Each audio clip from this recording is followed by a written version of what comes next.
Hey guys, we're back. This time we're going to be taking a look at the King Wolf faction for GKR heavy hitters. Got everything laid out here. The pilots are the same for all the factions, so you have all those to choose from. There's 8 in the box. Pretty much the stats and everything on all of the support units are the same between all the different factions. They have different speeds, which is this value up here, which varies from faction to faction. The big change is going to be in your actual heavy hitter here, as well as the deck of cards that you use to build the heavy hitter and its weapon systems. So starting with the sentry guns here, these are optional extra that came with the Urban Wastelands expansion, so if you don't have that, you won't even have that card, but if you do have the expansion, King Wolf here has the second slowest sentry guns out of all of the ones in the game. The only faction slower would be Hammer Strike, so anybody who's playing Diamondback or Thunder Happy is going to be shooting before you, so you need to keep that in mind. So for our support units, first up here we have Grease Monkey, who is our repair unit. And Grease Monkey is the fastest repair unit in the game, so that's kind of a nice perk. You're going to be going first when it comes to that. To trade off for that is our Sentinel here, which is our combat unit, is the slowest combat unit. And I think that's to compensate for the fact that some of our heavy hitters' weaponry is some of the most powerful in the game. So they traded off our combat unit being the slowest. And finally we have our recon unit here, the scanner. We have the second fastest recon unit in the game. The only one that's going to be going before us is going to be Hammer Strike AMG. And not by much as far as that goes too. About 70 points higher, I think. So relatively fast there, but yeah, we got the fastest repair, the slowest combat. Keep those things in mind as you're building your GKR's weapon systems. You have to know where you're going to fall in the rest of the categories. Sixth thing we're going to look at here is our primary weapon options. As you can see here, all these are pretty mid-range, nothing too terribly slow. I mean, the 400s are on the lower end, but nothing too terribly fast as well. 624 is our highest. We do have a nice variety here with 2 ballistic, 2 energy for primary. And my personal favorite here is the dire laser. The massive amount of power that this thing can put out. And starts off at a 7 damage. If they're at range 1 and you actually get 8 damage out of it for 3 energy, makes it the most powerful weapon in the game. However, it does that trade-off of mediocre speed as well as 3 energy to fire. Still an extremely powerful weapon and one of my personal favorites. Next up we have the Vortex Cannon. This is our ballistic weapon. And slightly less energy cost. Get a little bit more range on there. A lot less damage. And the interesting thing about this one is that if you do 3 or more damage, then you can move the target away from you, which is kind of an interesting thing. Although hitting guys and doing that 3+ damage on a weapon that only starts with 4 is kind of iffy. The lower energy cost will allow you to fire some of your secondaries alongside this, where you might not be able to with the higher cost of the dire laser. So there's that to keep in mind. It's a little bit more tactical and can be used in combination with other things. Also, you can move those targets in the situation where you meet the requirement. Next up we have the Fusion Disruptor. It's our other energy weapon. And this one, again, only 2 energy. The range is 1 to 3, which is okay. That 4 damage, again, on a primary seems kind of low to me, but maybe I'm spoiled by that dire laser 7. The cool thing about this one is that when you hit a heavy hitter with it, it'll cause them to lose an energy. So you can shortchange your opponents and make them damage themselves basically by pushing their reactor, by knocking out some energy. So that one actually I like better than the Vortex Cannon, and might be a good alternative to the dire laser for me. And our last primary weapon is the depleted unobtainium. And again, this one's pretty slow as far as primary weapons go. I think the only thing slower than that are a couple of the missile launchers on some of the other heavy hitters. 3 energy, again, is a costly price. but for a primary, you kind of expect it to be up there. The range is really nice on this, up to 5. Can't shoot it at point blank range, so you need to keep that in mind. If somebody gets right up against you, you need a different weapon to engage them or a way to move so that you can still fire. And 5 damage is nothing to ignore, and you also get that optional +1 damage if the attack roll is 9 or higher. Definitely a nice weapon. Of the 4, I want to say probably my number 3 pick. I do like the range. I do like the bonus on there. 6 damage for 3 energy is, well, possible 6 damage for 3 energy is pretty good.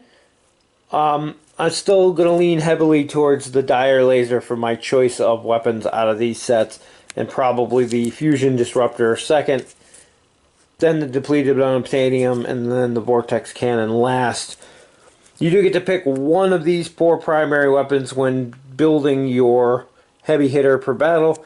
Like I said, I'm almost always going to lean towards the dire laser, I think. I'm going to use the other ones just to see how they play out over the course of a game or against different opponents, but that seems to be my weapon of choice out of the primary options. For our secondary weapons, we have 5 options to choose from, and now we get a mix of all 3 of the weapon types. We have our energy in there, 2 energy options, 1 ballistic option, and 2 missile options. First up here we have the propellant boost. This one I'm not too fond of. It is a fast firing weapon up in the 700s, which is nice. 2 energy, mildly short range, 3 damage, but you can also spend an energy to increase the range's weapon by up to 2, so you can actually boost that up to a 1 to 4 for 3 energy. That part of it I like, but the trade-off of the rest of it just isn't all that spectacular. It is nice for being fast. 3 damage for 2 energy is alright as long as you're up close. I just don't see the extra energy being used too terribly often, but it does give you an option there if a situation comes up where you need that little extra range. Next we have Wolfpack missiles, and these are super slow. They are one of, if not the slowest weapon in the game, so it's always going to be firing last. But 1 energy, 2 to 3 range, 3 damage. Because it's a missile, you get the indirect fire ability where your support units can spot for you and let you fire indirectly. If it deals 2 or more damage, it allows you to move your heavy hitter to an adjacent space, which is a nice ability. 3 damage, you have to do 2 out of the 3 damage in order to get that ability, so the chances of it happening are mild. If you're shooting at a support unit where they only have a 6 to save, you get a little better chance, but interesting weapon, just between the speed and what it actually does, not going to be my go-to. Next up we have the Lone Wolf missiles. These ones are quite a bit faster than the other ones. Only 1 energy to fire, range 3 to 6. You got to watch that 1 and 2 minimal range in there. You have to be at least 3 to fire them. And 2 damage. They also give you a +1 to your attack roll, so you need basically 1 less to hit on your attack dice, which is kind of nice. Those are probably going to be my go-to missile on here. I like them a little bit better than the other one, just to watch that minimal range. Next up we have the Point Defense Chain Gun, which is our ballistic option. Good mid-range speed on there. 1 energy to fire, range 1 to 2, 2 damage are nice. And the really cool thing about this is that it can attack multiple units within range, and there's no limit on that, so as long as they're within range to 2, you can attack everything in your fire arc, which is kind of nice. And I do like that one as a secondary option. Next up we have the Disruption Laser. This one's pretty fast, energy-based weapon. 1 energy to fire, range 1 to 4, which is nice. 2 damage. The cool thing about this one is if you hit a heavy hitter with it, it also causes all the damage inflicted to be discarded from that player's hand first, which can really disrupt their play for the next turn. They're planning ahead, which is why it's called the Disruption Laser. I definitely do like that one as the option in there. And that's a quick look at our 4 secondary weapon options. I think of the ones in there, the Disruption Laser, Point Defense Chain Gun, and the Lone Wolf missiles are my go-to.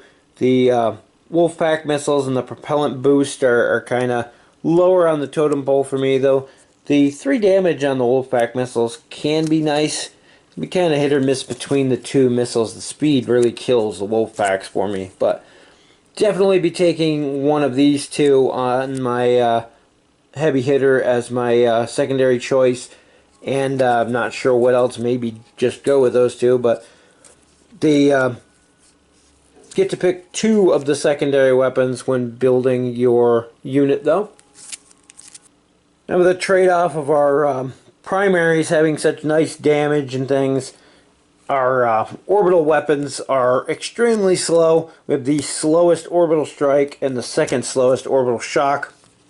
Orbital shock was one of the cards from the Kickstarter exclusives, so if you're buying the game later on, you might not have that one as an option, but so these you can take any or all of them if you want, or none if you choose. Orbitals are very powerful weapons. 2 energy to fire, 4 damage. Does not require a line of sight and can basically attack anywhere on the board. The orbital shock is the same concept, except it's 3 energy for 5 damage. The only catch to these is that they are one-use weapons. When you fire them, they go to your damage pile, and so you're basically one use, and then they cost you a hit point to fire because you lose the system. They can be brought back through the use of your repair unit, but the fact that you damage yourself to fire them is something you do need to keep in mind when designing your deck. Next, we have our deploy cards, and every heavy hitter has these same options to choose from. You got up to 5 of these that you can put into your deck, and these allow you to deploy your support units for 2 energy. If you do not have one of these cards, it costs you 4 energy to deploy units. So having the cards in your deck allows you to deploy them at half the cost, which also allows you to do other stuff at that turn. If you're spending 4 of your 5 energy at a turn to deploy a unit, chances are you're not going to be firing those primary weapons that take 3 energy or so to fire. With this, you can do one of these to deploy and fire, you know, a weapon that takes 3 energy to fire, and you're still not pushing yourself into the red. For this one in particular, I think I would take all 5, as you really want to conserve energy. Most of those good weapons in there cost 3 energy to fire. That way you could do both in one turn. Next, we have our movement cards. I'm pretty much going to take these on all my heavy hitter builds. Both of them, especially if you have any of those weapons that have a minimum range of 2 or more. This will allow you to back off to fire them, things like that when they come up. Very nice to have. If anything, the jump jets is probably more important than quick rotation if you need to cut one or the other. Quick rotation allows you to spin to face a different direction. It's good as a counter to somebody who's about to get a flank shot on you, especially if they have a weapon that does extra damage or some kind of effect from a flanking shot. This will allow you to counter that. Jump jets, on the other hand, let you move to an adjacent space. So you can use this to move out of range, move into range. As I said, drop yourself back so you can fire a weapon with a minimum range, things like that. Of the two, jump jets is the more useful, although quick rotation definitely has its uses, especially against specific weapons. Then we get into our reactionary cards. There's 2 of every card in here, and every heavy hitter has the same options to choose from. First one we have here is Fake Shot. Fake Shot to me is almost a must-have. It allows you to reroll the dice from a failed attack, and definitely in a game that relies on dice to hit, dice to save, being able to reroll those attack rolls is going to help, and they're almost like a must-have to me. They also give you that chance to reroll a critical fail too. Next one we have is Flank Defense. And this basically gives you a bonus to your armor if somebody's flanking you, and basically counters the bonus they get for a flank attack. These are hit or miss. I could definitely see where they would be useful, but at the same time, if you're piloting strategically, you should be less chance of them getting in your flank to be able to do that. If you're a good pilot, you have other maneuverability and things, weapons and things also let you move. Maneuver cards that let you move to basically keep people from getting in your flank, then these aren't going to be as useful for you, but definitely worth considering. And the last of our cards are the Missile Defense. ballistic defense, and energy defense cards. And all these are basically counters depending on what your opponent is shooting at you with. These are really going to depend on what your opponent is using as a weapon. For in this case, King Wolf only has 2 weapons, and they're both secondary, that are missile launchers. Chances are they're probably not going to take both of those as their secondary, so you're looking at maybe 1 missile when you're facing against King Wolf. So you might not be interested in taking missile defense when you're facing against King Wolf, because the chances of you actually being able to use these are very slim. You're going to go for the ballistic and energy. Now the exact opposite would go true if you were facing, say, Hammer Strike. Half the weapon choices for primary and secondary for Hammer Strike are missile based. So you're probably going to want to lean towards taking the missiles in favor over one of the others. It's really up to you how you want to design your countermeasures, basically, and what you want to take. But it really comes down to just a little bit of knowledge of knowing what you're going to face against. And these are going to change depending on who you're playing against and what weapons they have. The downside is you don't know what weapons they've picked until the game starts, so you got to kind of guess ahead. Like I said, you can guess on some, like King Wolf here, based on the knowledge of what's in their arsenal as to what they're probably going to be choosing. Last thing we have are your pilot choices. Almost everybody's going to have a personal preference that leans towards their playstyle. The pilots really, the abilities are better on some than others, but they really lean in heavily towards your playstyle. Rerolling ones on your armor saves are nice. Giving your support units an extra move and range are nice. The ability to discard a faction card and draw another one is kind of nice. Draw that weapon that you're looking for. It's a good way to get something that you might not have in your hand at the time, but you really want to use. Additional sponsor cards are awesome, but you got to meet the requirement to get them.